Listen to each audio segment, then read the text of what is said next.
பொன்னும் மணியும் புதுப்பட்டாடையும் பூட்டி மகிழினும் தாய் தந்தையாகுமோ?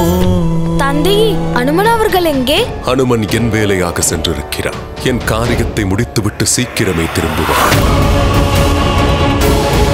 அந்த காலத்தால் என் பிரபு பாதிக்கப்படுவார் என்றால் உலகின் இயற்கை சக்கரத்தையே நான் மாற்றி விடுவேன். பேரறிவாளன் அறிவின் செல்வன் நெஞ்சில் ராமனை நிறுத்திய தூதன் ஆருயிர் காக்கும் அன்பு செல்வன் சிந்தையிலகையும் ராமாயணம் நிறைவு பகுதி வாரம் இன்று மாலை 6:30 மணிக்கு